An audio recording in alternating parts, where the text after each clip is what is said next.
Hi everyone, welcome back to my channel. আজ আমাদের এই ভিডিও টপিক হলো ইনভেস্টমেন্ট। দেখুন, অনেকের সাথেই হয়, ধরুন আপনার কাছে একটা লামসাম অ্যামাউন্ট রয়েছে 1,00,000 টাকা। ফর এক্সাম্পল, আমার কাছে এখন 1,00,000 টাকা রয়েছে, আপনার সাথেও হতে পারে, যেটা আপনি হয়তো কোনো গিফটেড অ্যামাউন্ট পেয়েছেন, বা কোনো গ্র্যাচুইটি পেয়েছেন, পেনশন পেয়েছেন, বা কোনো একটা টাকা যেটা আপনার ম্যাচিওর হয়েছে, এবং সেই টাকাটা আপনি চাইছেন কোথাও একটা ইনভেস্ট করতে, যেটা অ্যাটলিস্ট বেটার একটা রিটার্ন দেবে। আপনার ইচ্ছে স্টক মার্কেটে ইনভেস্ট করার, স্টক মার্কেটে বেটার রিটার্ন আমরা সবাই জানি, but stock market always risky.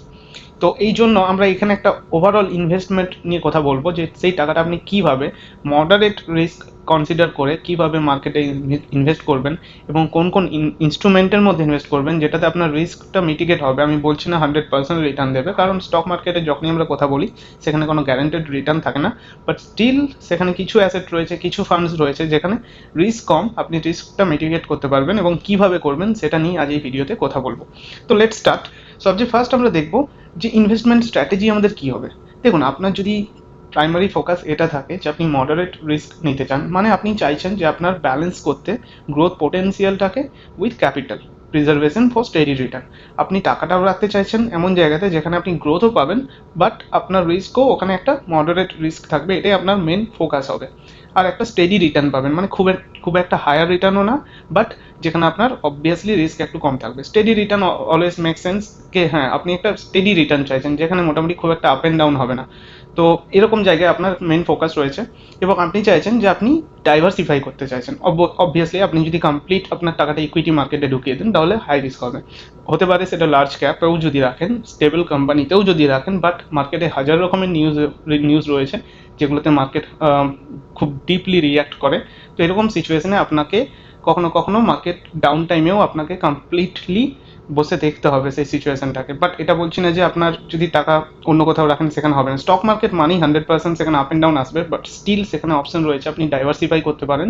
এইভাবে আপনি আপনার রিস্কটাকে মিটিগেট করতে পারেন, রিস্কটা অনেকটা কমে যায়। তো অবশ্যই আপনি অলওয়েজ ট্রাই করবেন, বেটার হবে আপনার জন্য যে আপনি আপনার ওভারঅল যে অ্যামাউন্ট, ধরুন আপনার কাছে 1,00,000 টাকা রয়েছে, পুরো টাকাটা ইকুইটিতে দেবেন না, সেটা ডিভাইড করুন, ডাইভার্সিফাই করুন। কিছুটা টাকা ইকুইটির মধ্যে রাখুন, কিছুটা ডেটের মধ্যে, আর কিছুটা অল্টারনেটিভ অ্যাসেটও রয়েছে যেগুলোতে রিস্ক কম রয়েছে এবং পোর্টফোলিওটাকে স্টেবল করতে হেল্প করে। এটা নিয়েই আমরা এই ভিডিওতে আজ ডিসকাস করব। আর ডিপেন্ড করছে আপনার ভিশনের ওপর, কি আপনার কত দিনের মেন ভিশন, আপনার ইনভেস্টমেন্টের পারপাসটা কী। কেউ কেউ থাকে তাদের রিটায়ারমেন্ট পারপাস থাকে, কারোর ইন ফিউচার কোনো একটা প্ল্যান থাকে ফ্ল্যাট কেনার জন্য, বা নেক্সট জেনারেশন ওদের স্টাডি বা ওদের অ্যাব্রড কোথাও বাইরে যাওয়ার জন্য। এরকম অনেকের ডিফারেন্ট ডিফারেন্ট প্ল্যান থাকে। তো আপনার মেন যে ভিশনটা, আপনার হরাইজনটা ডিপেন্ড করছে কত দিনের। অলওয়েজ আপনি যদি ইনভেস্ট করছেন, বেটার হবে আপনার হরাইজন অলওয়েজ যাতে মিডিয়াম থেকে লং হয়। শর্ট টার্মের জন্য share market is not the right place, এখানে কখনো ইনভেস্ট করবেন না। আদার সেখানে কিছু অপশন রয়েছে যেখানে আপনি ইনভেস্ট করতে পারেন, সেটা নিয়ে আমরা অন্য ভিডিওতে কথা বলবো। তো অবশ্যই এখান থেকে আমরা বুঝতে পারছি, যদি আমরা স্ট্র্যাটেজি ওয়াইজ ভাবি, দেন আমরা অলওয়েজ ট্রাই করবো, আমাদের প্রাইমারি ফোকাস হবে যে ব্যালেন্স পাবো আমরা, গ্রোথের মধ্যে একটা ব্যালেন্স থাকবে, এবং একটা প্রিজারভেটিভ অ্যামাউন্ট আমার ক্যাপিটাল থাকবে, যেখানে আপনি বেটার একটা গ্রোথও পাবেন, আপনার পোটেন্সিয়ালও থাকবে গ্রোথের, বাট স্টেডি রিটার্ন থাকবে, স্টেবিলিটি থাকবে। আপনি ডাইভার্সিফাই করছেন আপনার অ্যাসেটকে, যেখানে আপনার রিস্ক কম হবে, আপনার হরাইজন মিডিয়াম থেকে লং, শর্ট টার্ম না। তার মানে আপনি এটা নিজে কনসিডার করছেন যে সেই অ্যামাউন্ট আপনি ইনভেস্ট করবেন যেটা আপনার শর্ট টার্মে দরকার নেই। অ্যান্ড আপনি আপনার নিজের ফাইন্যান্সিয়াল যেগুলো গোল আছে, ধরুন বাড়ি বানাবেন বা ইন ফিউচার নেক্সট জেনারেশনের স্টাডির জন্য, সেটার সাথে আপনার নিজের যে স্ট্র্যাটেজিটা সেটাকে অ্যালাইনমেন্ট করছেন, তাহলে এইভাবেই আপনি রিস্কটাকে মিটিগেট করতে পারবেন। এবার নেক্সট আমরা যেটা ডিসকাস করবো সেটা হলো যে আপনি যদি ইনভেস্ট করতে চান তাহলে কী কী অপশনস আমাদের জন্য অ্যাভেলেবেল আছে। আমি প্রথমেই বললাম যে ডাইভার্সিফাই করুন। ডাইভার্সিফাই ইন দ্য সেন্স, আপনি পুরো টাকাটা ইকুইটি মার্কেটে রাখবেন না, কিছুটা ইকুইটিতে রাখুন, কিছুটা ডেটে রাখুন, কিছুটা আদার অ্যাসেটসে রাখুন। তো এটা নিয়ে আমরা এরপর ডিসকাস করবো যে কী কী অপশন আমাদের জন্য বেটার অপরচুনিটি হতে পারে, যেখানে আমরা আমার এই কমপ্লিট যে 1,00,000 টাকাটাকে ডিভাইড করতে পারবো। তো সবচেয়ে ফার্স্ট অপশন যদি আমরা দেখি, সেটা হলো ইকুইটি মিউচুয়াল ফান্ডস। আপনারা সবাই জেনে থাকবেন যে ইকুইটি মিউচুয়াল ফান্ডস, যেগুলো বেসিক্যালি কী হয়, মেন পারপাস যেটা হয় যে ইকুইটি মিউচুয়াল ফান্ডে, যে কোনো মিউচুয়াল ফান্ডে তারা ইকুইটি স্টকসের মধ্যে ইনভেস্ট করে, বাট এই ফান্ডের একটা প্রফেশনাল ফান্ড ম্যানেজার থাকে, ওরা এই ফান্ডটাকে কন্ট্রোল করে। তো obviously they are well trained, তারা মার্কেটকে জানে, তারা রিসার্চ করে এবং আপনার টাকাটা আপনার বিহাফে কোনো স্টকে ইনভেস্ট করে। এবার আমি যদি বলি, ইকুইটি মিউচুয়াল ফান্ডের মধ্যে অনেক টাইপের আছে, large cap, small cap, mid cap. আমি বলবো যেহেতু আপনি মডারেট রিস্ক নিতে চাইছেন, বেটার হবে আপনি লার্জ ক্যাপ কনসিডার করুন।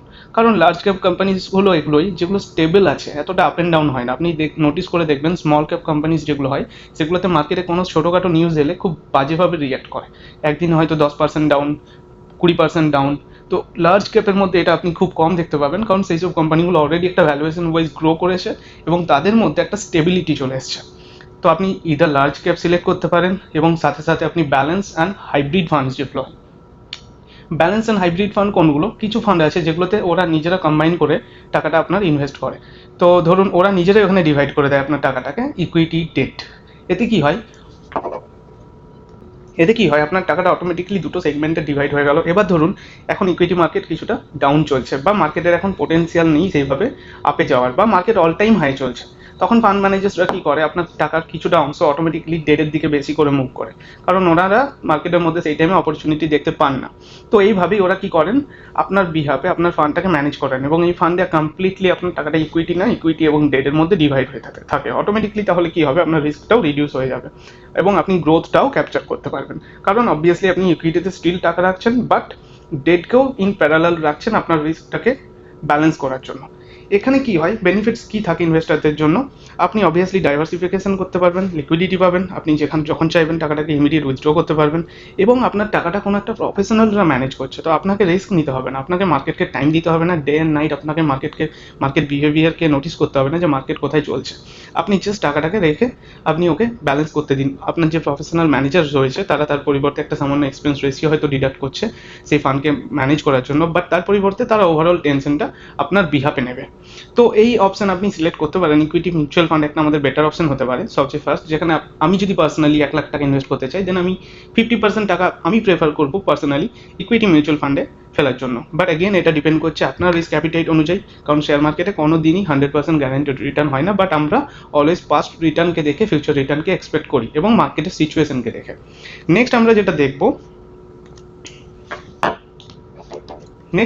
দেখবো ডেট মিউচুয়াল ফান্ড। এবার ইকুইটি মিউচুয়াল ফান্ডের মতোই অপশন রয়েছে date mutual fund. Date mutual fund same, কোনো একটা ফান্ড ম্যানেজার্স থাকছে, সে ম্যানেজ করছে, বাট ওরা আপনার টাকাটাকে ইকুইটি মার্কেটে না ডেটের মধ্যে ইনভেস্ট করছেন। ডেট বলতে আবার অনেক কিছু হতে পারে। ডেট বলতে আপনার হতে পারে কিছু, আমি যদি ইন শর্ট বলি, কিছু ফিক্সড ইনকাম ইনস্ট্রুমেন্ট থাকে। এবার ফিক্সড ইনকাম বললে আমাদের মাথার মধ্যে একটা জিনিস চলে আসে, FD, fixed deposit. But FD ছাড়াও অনেক ফিক্সড ইনকাম ইনস্ট্রুমেন্ট রয়েছে এবং সেগুলো কম্পেয়ার টু যদি আমরা ইকুইটি ফান্ড দেখি অবভিয়াসলি লো রিস্কি এবং সেগুলোতে ইনকাম স্টেডি থাকে। এবং আমি বলবো কিছু রয়েছে যার মধ্যে আপনি ফিক্সড রিটার্নও পাবেন, লাইক বন্ডস, কর্পোরেট বন্ডসও হয়, গভর্নমেন্ট বন্ডসও হয়, কিছু সিকিউরিটিসও থাকে। তো অনেক বড় বড় ইনভেস্টার যারা রয়েছেন, ইভেন মিউচুয়াল ফান্ড ম্যানেজার্সরাও অনেক সময়, আমি যেটা আপনাকে বললাম হাইব্রিড ফান্ড আর একটা ব্যালেন্স ফান্ড, ওরা কি করে, কমপ্লিট টাকাটা ইকুইটি মার্কেটে না রেখে নিজের পোর্টফোলিওকে ডাইভার্সিফাই করার জন্য, রিস্কটা মিটিগেট করার জন্য, রিস্কটা রিডিউস করার জন্য কিছুটা টাকা ওরা ডেট অ্যাসেটের মধ্যেও ডাইভার্সিফাই করে, ইনভেস্ট করে। তো আপনি ডেট মিউচুয়াল ফান্ডে কিছুটা টাকা রাখতে পারেন। তো আমি যদি পার্সোনালি প্রেফার করি, দেন 1 লাখের মধ্যে যেটা আমি বললাম 50,000 আমি প্রেফার করবো ইকুইটি মিউচুয়াল ফান্ডে, বাকি 30 to 40,000 আমি প্রেফার করবো, আর 20 to 30,000 আমি প্রেফার করবো ডেট মিউচুয়াল ফান্ডে। তো আপনি যদি ফার্স্ট অ্যামাউন্টটা কমপ্লিটলি ইকুইটি মিউচুয়াল ফান্ডে রেখে দেন, দেন আমি বলবো যে আপনি এখানে ডেট মিউচুয়াল ফান্ডে কিছুটা বেশি রাখতে পারেন।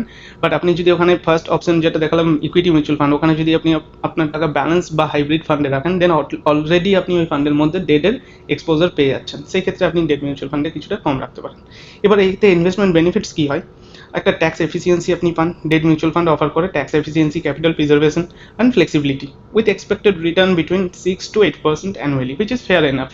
আপনি ইনফ্লেশনকে বিট করছেন এবং আজকাল এফডির রেটও অনেক সময় 6-7-এর মধ্যেই থাকে। স্মল ফিনান্স ব্যাঙ্কগুলোতে 7-7.5 থাকে, আদার দেন 6%-এর মধ্যেই থাকে। So better then that one. আপনার কাছে ফ্লেক্সিবিলিটি থাকছে, আপনি টাকাটা ইমিডিয়েট চাইলে উইথড্র করতে পারবেন, যেটা আপনার এফডির জন্য থাকে না। এফডিতে আপনাকে সেটার জন্য পেনাল্টি পে করতে হয়। আর পোর্টফোলিওর দিক থেকে যদি আমরা বলি, আপনার পোর্টফোলিওর মধ্যে যদি ডেট মিউচুয়াল ফান্ড থাকে, সেটা একটা বিগ রোল প্লে করে। তো আমি আর এর চেয়ে বেশি সময় নিচ্ছি না এই ডেট মিউচুয়াল ফান্ড সম্বন্ধে বলার জন্য। নেক্সট আমরা এগিয়ে যাব, সেটা হলো ডাইরেক্ট স্টক।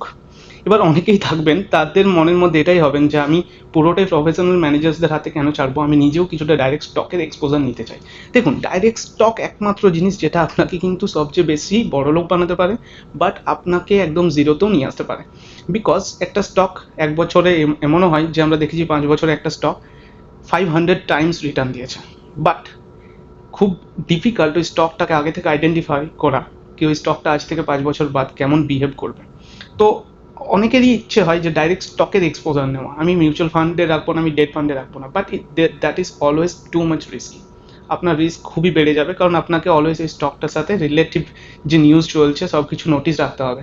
আর মিউচুয়াল ফান্ডে কী হচ্ছে, আপনার টাকা একটা স্টকে থাকছে না, কম্বিনেশন অফ স্টকস, এবং সেগুলো কোনো একটা প্রফেশনাল ম্যানেজ করছে। তো রাতারাতি একটা স্টক যদি ডাউন হয়েও যায় আপনার পুরো টাকা ডুববে না, বাট স্টকে যদি আপনি টাকা রাখছেন, আপনি একটা সিঙ্গেল স্টকে রাখছেন, আপনার টাকাটা ডুবে যাওয়ারও চান্স আছে।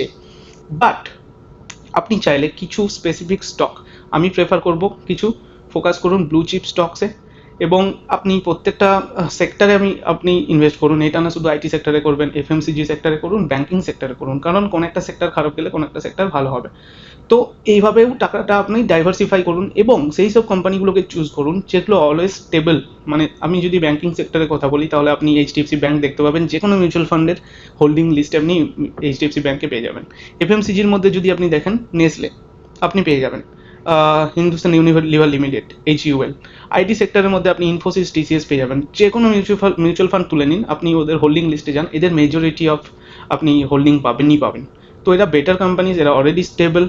শর্ট টার্ম হতে পারে আপ অ্যান্ড ডাউন আসে মার্কেটের সিচুয়েশন অনুযায়ী, সেন্টিমেন্ট অনুযায়ী, বা লং টার্ম আপনাকে ভালো রিটার্ন দেবে, হয়তো খুব এক্সট্রা অর্ডিনারি দেবে না, কারণ এই স্টকগুলো অলরেডি ওই এক্সট্রা অর্ডিনারি ফেজটাকে পেরিয়ে চলে এসছে। তো হতে পারে 5 বছরে আপনাকে 500,000 গুণ রিটার্ন দেবে না, but at least better then mutual ফান্ডও কখনো কখনো রিটার্ন দিয়ে দেয়, কারণ আপনি স্টকে ডাইরেক্ট ইনভেস্ট করছেন, আপনার কোনো এক্সপেন্স রেশিও লাগছে না, আপনি ডাইরেক্টলি স্টকের ওনারশিপ পাচ্ছেন। তো আপনি চাইলে ডাইরেক্ট স্টকেও ইনভেস্ট করতে পারেন, বাট আপনার যদি রিস্ক অ্যাপিটাইট মডারেট হয়, আপনি যদি কম রিস্ক নিতে চান, অলওয়েজ বেটার হবে আপনি এখানে সামান্যই টাকা রাখুন। তো আমি যদি পার্সোনালি আমি ফিল করবো যে আমার যদি মডারেট রিস্ক নেওয়ার ইচ্ছে থাকে, দেন আমি এখানে 10,000 টাকা কি 12,000 টাকা জাস্ট একটা স্টকের এক্সপোজার নিতে চাইছি, আমি রাখতে চেষ্টা করব। নেক্সট যেটা হলো আরেকটা অপশন, অনেকেই চান যে আমি পুরো টাকাটা স্টক মার্কেট, শেয়ার মার্কেট এসবই কেন ইনভেস্ট করবো, আমি কিছুটা প্রপার্টিতেও ইনভেস্ট করতে চাই।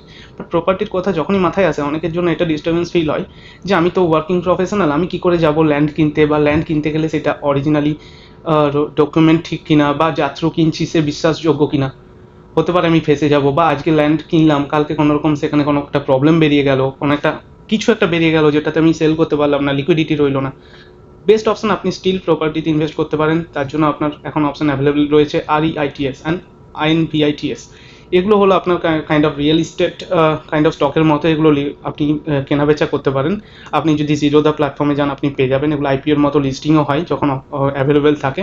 এতে কি হবে, আপনি একটা রিয়েল এস্টেটেরও এক্সপোজার পাবেন, ইভেন উইথাউট ফিজিক্যাল ইনফ্রাস্ট্রাকচার। আপনাকে কোনো ফিজিক্যাল বিল্ডিং কিনতে হচ্ছে না, তাকে কোনো বেড়া দিয়ে আপনাকে সংরক্ষণও করতে হচ্ছে না, আপনি স্টিল ইনফ্রাস্ট্রাকচারে ইনভেস্ট করতে পারবেন প্রপার্টিতে এবং এক্সপোজার পাবেন।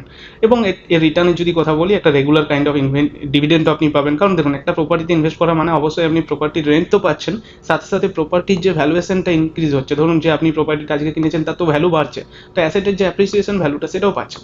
তো অবভিয়াসলি আপনি রিটার্নও পাচ্ছেন, 7 to 9%, অলমোস্ট 19-20 করে রিটার্ন চলে আসে, এবং ডিভিডেন্ড ইনকামও পাচ্ছেন। আর সাথে সাথে আপনার কি হচ্ছে, ওভারঅল পোর্টফোলিওটাও ডাইভার্সিফাই হচ্ছে। তাহলে কি হচ্ছে এখানে, ওভারঅল যদি আমরা দেখি, আপনার টাকা ইকুইটি মিউচুয়াল ফান্ডে রইলো, obviously risky. Next debt mutual fund, less risk compare to equity funds. Then আপনি রাখলেন কিছুটা টাকা রিয়েল এস্টেট, যেটার জন্য আপনি প্রপার্টি ইনভেস্টমেন্ট আপনার যদি ইচ্ছা থেকে থাকে, ল্যান্ডে, সেখানেও আপনি এক্সপোজার পেলেন। আর কিছুটা আপনি রাখতে পারেন স্টকস, ডাইরেক্ট স্টকস। তো এ হলো ওভারঅল স্ট্র্যাটেজি। আমি যদি 1 লাখ টাকা পার্সোনালি ইনভেস্ট করতে চাই, তাহলে কিভাবে ইনভেস্ট করব। এবার কিভাবে ইনভেস্ট করবেন, আপনার কাছে যদি লামসাম অ্যামাউন্ট আছে, দেন আপনি অ্যাট এ টাইম ইনভেস্ট করতে পারেন। বাট আমি পার্সোনালি ফিল করি যে মার্কেটকে বোঝা খুবই চাপ, আপনি কখনো বুঝে উঠতে পারবেন না মার্কেটের কোনটা টপ কোনটা বাটন। অনেক সময় আমরা ভাবি মার্কেট অল টাইম হাই চলছে, ওয়েট করে যায়, দেখা যায় মার্কেট ওখান থেকে আরও একটা শার্প রিটার্ন দিয়ে দিয়েছে, মুভ করে গেছে 15%, আপনার বাটন খুঁজতে খুঁজতে ওয়েট করতে করতে সময় শেষ করে ফেলি।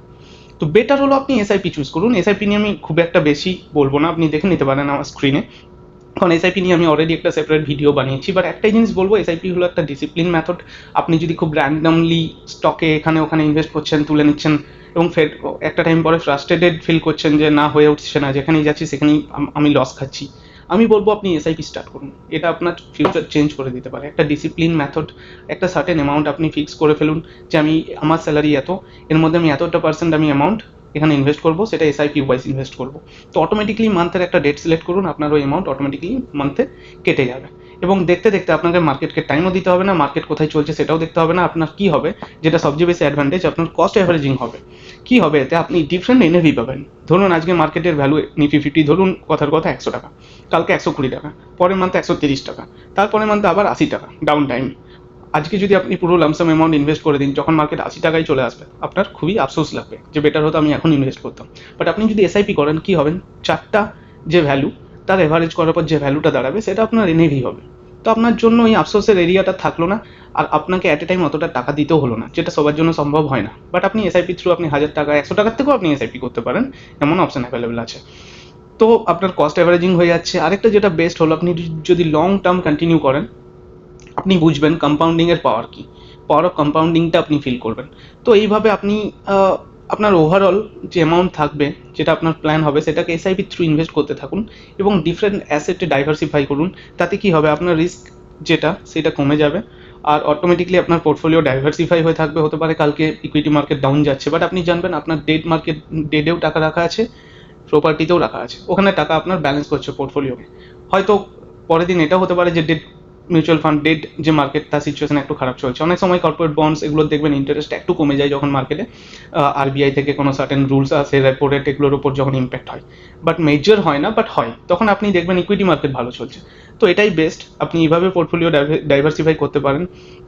তাতে কি হবে, আপনার রিস্ক কমে যাবে, আপনার ইন ফিউচার ওয়েলথ এইভাবেই বিল্ড হবে যদি আপনি এসআইপি চুজ করেন। সার্টেন অ্যামাউন্ট সিলেক্ট করুন, টাইম বাই টাইম আস্তে আস্তে স্লোলি গ্র্যাজুয়ালি আপনি ইনভেস্ট করতে থাকুন।